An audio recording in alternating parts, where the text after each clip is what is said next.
and found in one of the most intriguing monuments of the Western world. Just outside of Edinburgh, Scotland, is the Rosslyn Chapel, a place that may well provide a door to understanding Masonry, the Knights Templar, and the ancient plan for America. It very conclusively demonstrates a profound relationship between Scotland and the Templars and the Freemasons, which is not really any big revelation. But of course the whole idea is that the three things go together. The chapel was built in the 15th century by William Sinclair. The tomb of his ancestor of the same name, and who died a century earlier, is found within. His name, as it appears, William Sinclair, Knight Templar, is believed to be a link between the Templars and the Scottish Masons who built this mysterious chapel.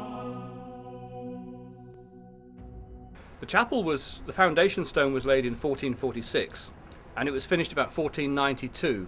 So it took 50 odd years to build. And the interesting fact is that William Sinclair, the builder, was 50 when the job started, and he died when it stopped. So this man was uniquely old, because in medieval times you wouldn't expect to live perhaps more than 35 years or so. But William Sinclair was into his 90s, so he was a remarkable character all the way around. Everything about him was remarkable, including the legacy he's left us. The legacy of Rosslyn Chapel seems to be the very essence of the Templar belief and that of secret societies everywhere. The removal of all boundaries concerning world religion. As noted before, this Gnostic theme is well captured in Dan Brown's best-selling book, The Da Vinci Code, a work that has created worldwide controversy. During our visit to Rosslyn Chapel, we encountered Erwin Lutzer, author of the book, The Da Vinci Deception. Of course, as we know, Rosslyn Chapel has become famous because of the Da Vinci Code. And you have people coming from all over the world staring at its ceilings, trying to crack its codes. As we walk through it, it's very probable that the Masons who built it had a field day. They decided that they were going to combine all kinds of mythological elements along with the Bible. So you have Masonic elements in the chapel, you have some pagan elements, you have Christian elements, and they're all thrown together. Rosslyn Chapel is probably one of the most extraordinary buildings in the world. It is like a Disneyland of Masonry and Rosicrucianism. I think the chapel is an enigma. It satisfies the needs of a great number of people who come to Rosslyn for a whole raft of reasons. If you're a Knight Templar or a Freemason, if you are an American looking for some links with the New World before it was discovered, if you're a Sinclair, if you're religious or an art historian or an architectural historian, an esoteric, Rosslyn has got something for you. If you're a paganist, we have over 110 green men. Most churches will have 1 or 2 green men, but we have over 100 of them. The green man is a representation of an ancient fertility god, just one of the many pagan icons in the chapel. And so Rosslyn, not only does it offer a great many things to different people, but it also offers a mystery. The mystery, he explains, is that Rosslyn Chapel, while designed as a Christian church, is filled with so many religious symbols, a person is confused about what they are compelled to worship. It's like having a VCR. You know pretty much what it's meant to do, but you can't actually make it work properly. No one can follow the instructions. And the chapel is like that. We know it's a church. That's fair enough. But it has so many other little stories connected with it and mysteries, and the carvings are not particularly clear, and they can be interpreted one way or another. And so for everything you see in the chapel, there's probably 3 answers. And that, I think, is its great appeal. Centuries after its construction, researchers continue to question the overarching message of the chapel. What was the intent of its design? It may have had a point for the Masons who made it, in the sense that there were various messages that were conveyed. Essentially, Masonry's doctrine, foundationally, and they will even say this publicly, is Universalism. which is the idea that basically all religions are the same. It doesn't matter what religion you are, as long as you're sincere and devout in your beliefs, and that all men, they say, may gather at the hospitable altars of Masonry no matter what their religious belief. So in that sense, they're very much part of pushing toward a one-world religion, and to view biblical Christianity as basically the enemy.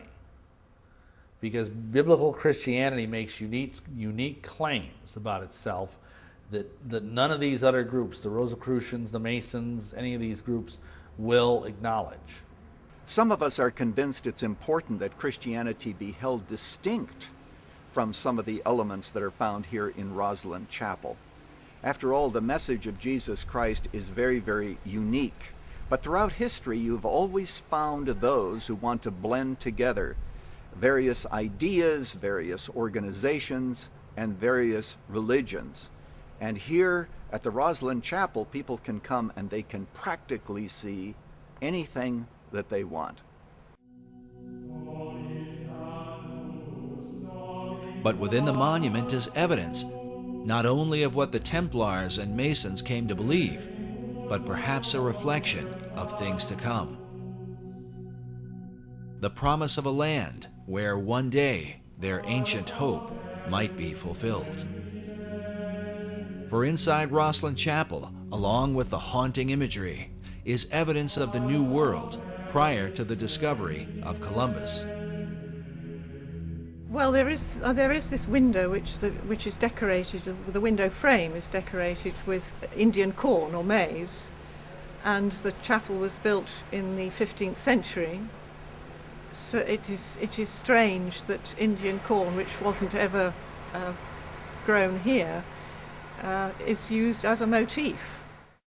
The chapel was finished around 1492, the same year Columbus is thought to have come to America. This would mean the carvings would have been completed beforehand. But how did the Masons who built this chapel have knowledge of Indian corn, a crop not grown in Europe and indigenous to the New World? Who knows? There are lots of mysteries about this chapel. Another mystery is the presence of aloe cactus plants, also indigenous to America, and like the Indian corn, carved along the arches of the chapel. But even with these, academics have been skeptical. Yet a third carving, a trefoil plant or type of clover, is said by Rosslyn Chapel director Stuart Beattie to have convinced one skeptic in particular. The trefoil plant is quite interesting. Rosslyn Chapel does have carvings of plants that we believe came from the New World before Columbus discovered America. We've had these plants investigated, and a botanist from the university had a good look at them, and he wasn't particularly convinced, as academics need to be. He wasn't 100% sure that these plants were in fact aloe cactus and sweet corn. And I think his logic was that the people who went to the New World and recorded these images on parchment brought those images back. They would have been translated to wood and then subsequently translated to stone. And it's that process which removes them from the original 2 or 3 times, which means that there are discrepancies that can build in. And so, being an academic, he was uncomfortable with these images. And when looking around the chapel, he suddenly, his eyes lit up, and he came and got me, and he said, whilst I was fairly unsure about the sweet corn and aloe cactus as being honestly genuine, I have found a trefoil plant on what would have been the outside of the chapel at the time, but is now the baptistry, that would only have been found in the New World. Therefore, I am much more comfortable to say that the other plants are also honest and true.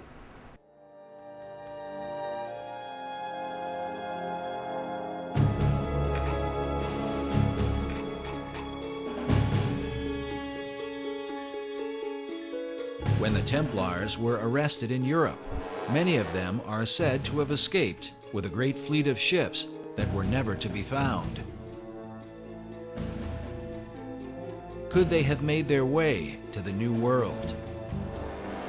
If so, they could have handed down this knowledge through secret societies to men like Francis Bacon, and before him, Christopher Columbus.